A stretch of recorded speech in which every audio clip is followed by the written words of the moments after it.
Apa artinya di KTP itu ada kolom agama? Menurut saya ya kewarganegaraan Indonesia yang berlandaskan Pancasila. Lah ini lebih objektif sehingga politik identitas yang punya indikasi daripada mohon maaf organisasi. Lah sekarang saya berhak bertanya dong, memikirkan agama apa memikirkan umat ya? Memikirkan negara apa memikirkan rakyat? Sebab berbeda. Antara memikirkan agama belum tentu memikirkan umat. Antara memikirkan negara belum tentu memikirkan rakyat lah. Tapi ulo salam mulya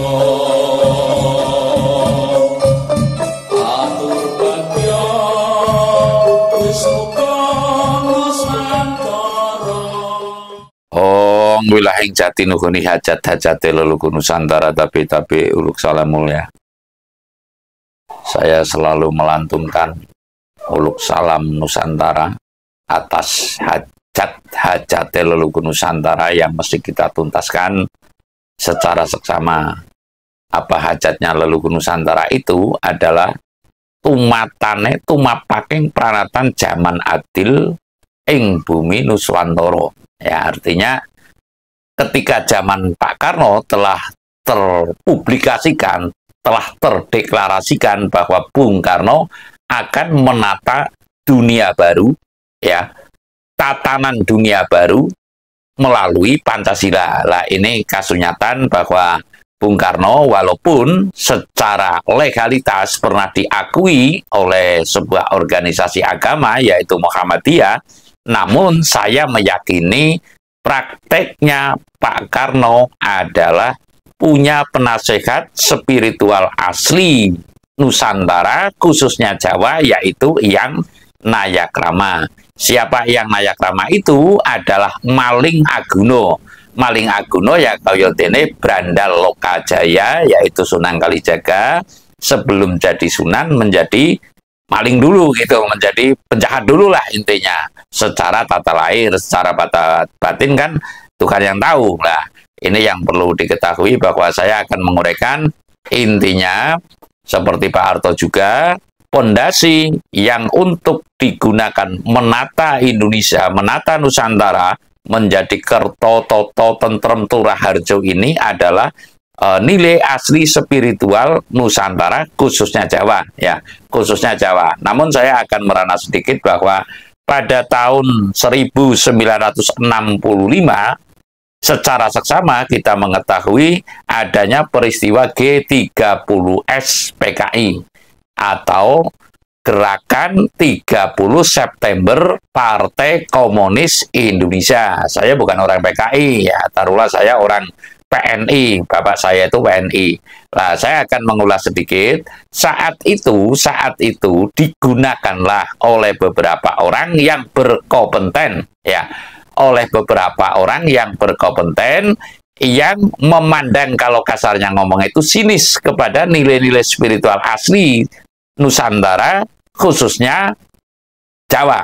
Ya, lah Jawa di situ konotasinya adalah dipandang sebagai dukun yang menyembah setan, menyembah berhala, menyembah jin dan sebagainya yang berbenturan dengan ajaran syariat tertentu, khususnya mungkin syariat agama Islam, mungkin syariat agama Kristen, mungkin lagi syariat agama Buddha, sehingga dikonotasikan ini telah menyimpang, orang tidak berketuhanan, ateis dan sebagainya.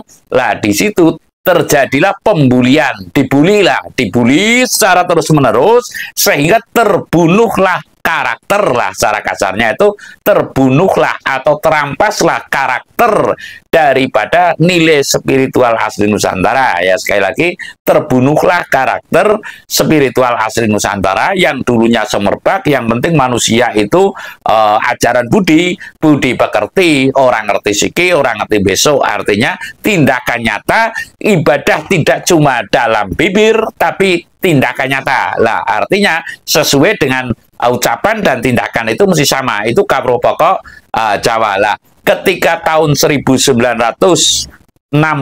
ini digunakanlah orang yang sekali lagi kasarnya ngomong itu sinis kepada ajaran budi ini atau nilai-nilai spiritual asli Nusantara ini, sehingga di situ digunakanlah, dimanfaatkan kala itu ada yang populer sekali adalah Kawruh Warga Naluri atau KWN. Ini merupakan kelompok nilai spiritual asli Nusantara, khususnya Jawa, yang telah membangun beberapa tempat meditasi atau pasamuan. Kalau istilah Jawa itu kan pasamuan, ya untuk meditasi, ya untuk kampal kumpul, ya untuk merunding masalah keimanan, bagaimana rencana tindakan nyata di masyarakat untuk bisa ing ngarso sung tulodo ing madya mangun karso tutwuri handayani, tentunya itu dinamakan pasamuan. Dan bahkan pernah secara resmi akan mengusulkan ajaran budi pekerti dibuatkan kurikulum. Kalau sekarang ya mungkin pondok pesantren. Ini kan merupakan ada ajaran tertentu, kurikulum tertentu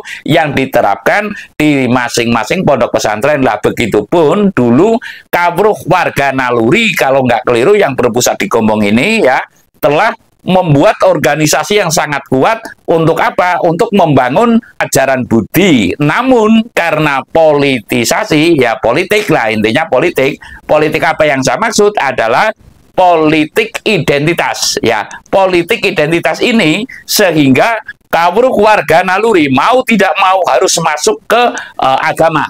Dalam kolom KTP ini, Kawruh Warga Naluri ini ya dirujuk atau bahkan semi intimidasi, ya semi, saya mengatakan semi intimidasi untuk masuk ke kolom agama di dalam KTP lah. Sehingga mau tidak mau daripada terjadi hal yang tidak diinginkan, minimal itu terjadi perdebatan dan sebagainya, lalu masuklah Kawruh Warga Naluri dan organisasi penghayat apapun saat itu masuk ke KTP agama lah. Saya akan mengatakan apa pengaruhnya dalam KTP itu ada kolom agama. Ya, apa pengaruhnya? Lebih baik mungkin dikosongkan atau kewarganegaraan Indonesia yang berpancasila mungkin lebih tepat. Nah, dengan ini ya saya mengatakan bahwasanya politik identitas ini ya, politik identitas mau tidak mau sekarang agama itu sangat besar di Indonesia dalam KTP, walaupun Islam KTP adalah agama Islam. Lah oleh kaum-kaum tertentu yang saya maksud, mungkin, sekali lagi saya ditambahkan kata mungkin, bok nanti saya dituntut, mungkin digunakan untuk maju ke pemerintah, untuk membuat anggaran, dan orang-orang tertentu saja yang tahu dan bisa membuat anggaran dan bisa mendapatkan anggaran. Sehingga saya mengatakan yang namanya nilai spiritual asli Nusantara ini ya asli, termasuk warga penghayat ini, nyaris tidak ada anggaran, tidak dapat anggaran dari pemerintah. Padahal mayoritas yang seasli-aslinya ini adalah warga penghayat ini masuk agama, tapi karena enggan berbenturan ya lebih baik masuk kolom agama yang saya maksud. Dan perjalanannya ini tetap melakoni adalah ajaran budi, namun jelas tidak ada anggaran. Lah ini yang saya katakan politik identitas ini membunuh karakter daripada nilai-nilai spiritual asli Jawa. Seperti saya KTP Islam ya, namun ya yang mengajukan bahwasanya di atas kertas paling besar itu agama Islam, otomatis mohon maaf ya, mungkin Nahdlatul Ulama atau Muhammadiyah. Ini loh anggarannya, karena 90% masyarakat Indonesia adalah beragama Islam lah. Kami taruhlah mau tidak mau di atas kertas turut mendukung mendapat anggarannya sebuah organisasi yang mohon maaf kalau saya berkata berkedok mungkin nggak pas ya, yang berlandaskan agama, namun pada prakteknya kita sendiri tidak ada sebuah aliran. Artinya saya tidak mendapat sebuah aliran apapun, namun bagi orang yang bisa mendapatkan dana dengan cara politik identitas ini, mohon maaf ya, mungkin NU atau Muhammadiyah, tentunya KTP saya itu di atas kertas adalah Islam ya. Namun prakteknya saya adalah melakukan ajaran budi lah. Begitupun Pak Harto. Pak Harto pun di atas kertas tentunya KTP agama Islam. Namun prakteknya Pak Harto setiap bulan surah ke Gunung Sandil dan Gunung Selok. Lah inilah yang saya maksud politik identitas. Lah syukurlah sekarang undang-undang mengenai warga penghayat sudah ada. Jadi seyogianya bagi yang melakoni ajaran budi seperti saya ya, secara seksama mengubah KTP. Lah kalau perlu menurut saya apa artinya di KTP itu ada kolom agama? Menurut saya ya kewarganegaraan Indonesia yang berlandaskan Pancasila. Lah ini lebih objektif, sehingga politik identitas yang punya indikasi daripada, mohon maaf, organisasi. Nah, sekarang saya berhak bertanya dong, memikirkan agama apa memikirkan umat, ya, memikirkan negara apa memikirkan rakyat. Sebab berbeda, antara memikirkan agama belum tentu memikirkan umat, antara memikirkan negara belum tentu memikirkan rakyat. Lah,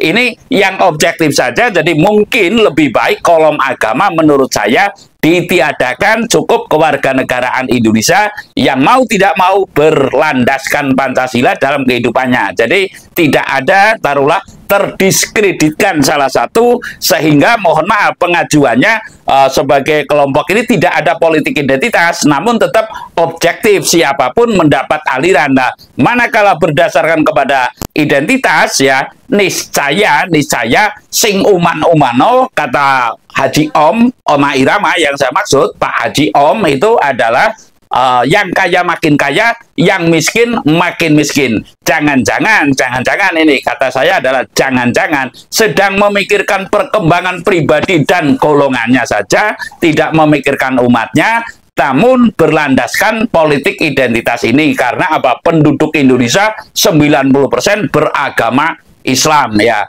Tidak menutup kemungkinan pula di dalam organisasi itu mencari untuk pribadinya. Jadi intinya politik identitas itu dalam kali ini saya mengatakan cukup membunuh karakter nilai-nilai spiritual asli Nusantara yang berlandaskan kepada budi pekerti, dan lalu sampai sekarang itu masih bergulir dan berjalan. Lah, saya mengatakan kali ini niscaya hal yang demikian ada puncaknya, dan nanti ada tumbuh, berkembang, berubah, musnah. Ini adalah hukum alam. Satu saat niscaya politik identitas ini ada orang yang tulus untuk menghilangkan grade atau status, ya, di situ kolom agama tertentu, sehingga objektif kewarganegaraan Indonesia yang berlandaskan Pancasila itu sudah cukup. Saya rasa demikian. Terima kasih.